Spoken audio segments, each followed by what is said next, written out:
Good morning, students. I welcome you all in my GK class. Today we are going to discuss about chapter 6 from your GK book, that is Indian ornaments.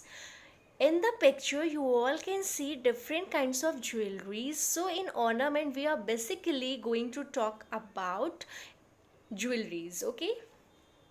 So now just tell me, what is ornament? Ornament is an accessory, article, or detail used to beautify the appearance of something is called ornament. Okay? Indian craftsmen like goldsmith, silversmith, and jewelry makers have immense talent in them, and they make intricate, very complicated jewelries in India, and it attracts other people also, right? So first of all, I just want to make a clarity to the students here. What is the difference between ornaments and jewelry? Ornaments. I had already told you that it is an accessory that is used to beautify the appearance of something, right? But jewelry specially is used to beautify human body, right? And if we are talking about Indian jewelry, then I'll let me tell you that Indian jewelry is not new thing that we are discussing in this era only. No, it's very ancient thing we all had seen in the Ramayana and Mahabharata. Then our god and goddesses like Lord Rama, Lord Krishna, they all had wore lots of jewelries there, right? We had also seen that kings and queens, both they all had wore their jewelries. So wearing a jewelries is not a fashion of this era. It was, in fashion from since a long, from since an ancient period, right? So let me talk about this jewelry which I'm showing here. It is a tribal jewelry of India. Let me discuss about this jewelry. Tribal jewelry is one of the most unique and enchanting. Enchanting means charming forms of jewelry in India. Tribal jewelry is made of the products which are easily available. These jewelries are made with the easily available products like silver, clay bone, crude metal means raw metal, wood, glass, peacock feathers, copper, and wildflowers. The tribal people provide huge collection of earrings, bracelets, bangles, amulets. Do you know what is amulet? Amulet is an ornament thought to give protection against evil, danger, or disease. Or in simple word, you can say tabiz, right? That is known as amulets. Anklets, hairpin, and necklace. Okay, now again I'm showing you a picture here, and you have to guess which jewelry it is. It's very it looking dull, it's not very shiny, and it looks very heavy, right? This is known as, you can say, antique jewelry. Any jewelry that is made around 1920 or before is technically antique. It depicts ancient culture. They are normally heavy jewelry with dull and rough look combined with an old world. They all are normally heavy jewelry with dull and rough look combined with an old world charm. Moving to next slide, I'll show you a picture here, and you have to guess which jewelry it is, right? And this is known as Kundan jewelry. It's Kundan jewelry. Kundan, what is Kundan? Kundan is an Indian gemstone, and when this gemstone is used to make a jewelry, these jewelry are known as Kundan jewelry, and it is a traditional form of jewelry, right?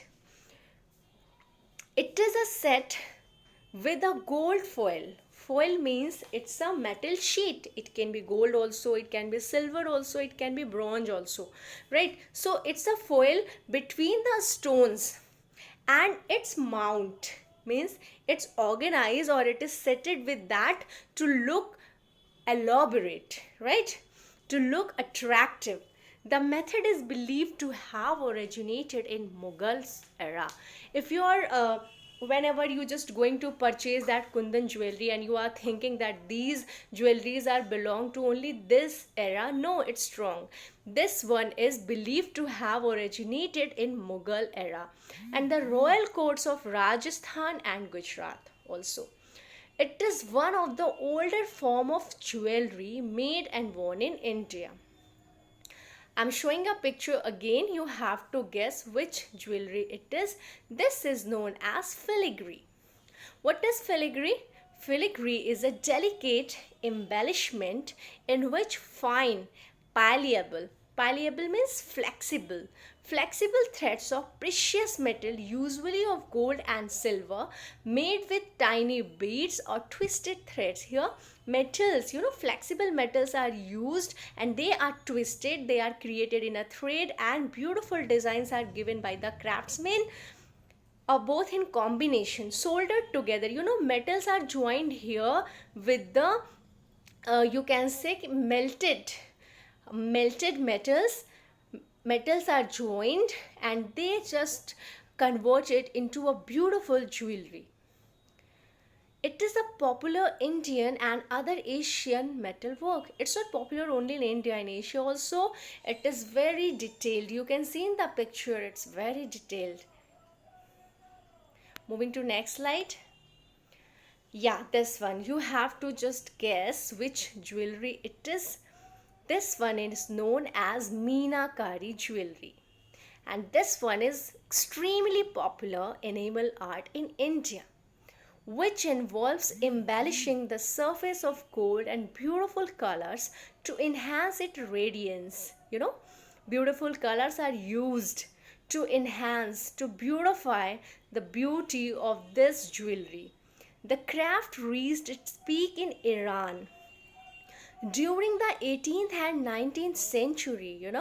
It's not from this era, from this century, it's from 18th century, and it was on its peak during 18th century, especially in Iran artisans is specializing in Meenakari. They were invited in India, they were invited to other regions to assist with training local craftsmen. They had given training, they had trained the local craftsmen about what is Meenakari and how do we do that. In India, Rajasthan and Gujarat are most famous for their Meenakari jewelry. And do you know who had introduced this jewelry in Rajasthan? It was introduced by Raja Mansingh of Amber. Raja Mansingh. Okay. Craftsmen from Lahore were also invited by Raja Mansingh to give training to the locals of the Rajasthan about Meenakari jewelry. Now you have to guess this jewelry. This is known as ivory jewelry. What is ivory? Ivory refers to the hard, creamy white material found in the tusks of elephants. In Indian culture, ivory jewelry is considered to be auspicious. It's very good, it's considered.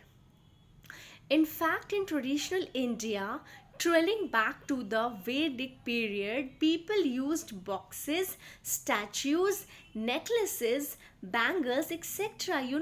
We are using this ivory not from this century, not from this year, not from this decade. We are using from this Vedic period. And in Vedic period, people used boxes, statues, necklaces, bangles using ivory. In states like Gujarat and West Bengal, ivory bangles are must part of a jewelry. I'm showing a picture again, and this is known as beads jewelry. This is a 5,000 years old art dating back of the Indus civilization. Indus civilization, not from this civilization, it's from Indus civilization. Beadwork is the art or craft of attaching beads to one another by stringing them with a swing needle. They use a needle sewing needle, and they just make a thread, and they just attach beads one by one, and then just they uh, braiding needle and thread or thin wire. They also use wire also, thread also for sewing that. Beads are used to create jewelry. Again, I'm showing a picture here. You have to guess which jewelry it is, and it is very popular in South India. This is known as temple jewelry. Why do they say this is temple jewelry? Because it is specially made for the god and goddesses of the South Indian. Okay. Temple jewelry is mainly originated in the South Indian temples. Temple jewelry is a kind of ethnic jewelry which is designed in various forms of god and goddesses. Even you just look it carefully, you will find out there on this jewelry god and goddesses are made here. Originally, it was made with gold embedded, with different types of precious stones and gems. I'll show you picture again, and you have to just guess. This is known as Jadao jewelry. Jadao jewelry is a famous since Mughal times. Jadao is a technique of jewelry making in which pure gold is heated and beaten to make it malleable. Malleable means gold is heated and they are beaten to make it flexible so that they can turn it whatever design they just want.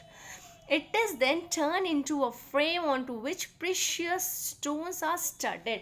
Precious stones are studded into a frame onto studded without the use of any external adhesive or carving. Jadao derives its name from the colloquial term which means to embed, and is commonly used in Kundan, Polki and Meenakari jewelry, right? It is decorated. Jadao is decorated with Kundan, Polki, Meenakari gems, right? And it is purely made of gold.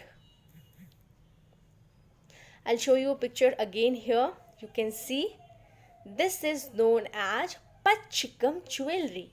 Pachikam jewelry was most popular jewelry in Gujarat and Kutch. Now it was vanished. It was popular in ancient era, but from few decades it was vanished. But with the some correction, it was now again in fashion.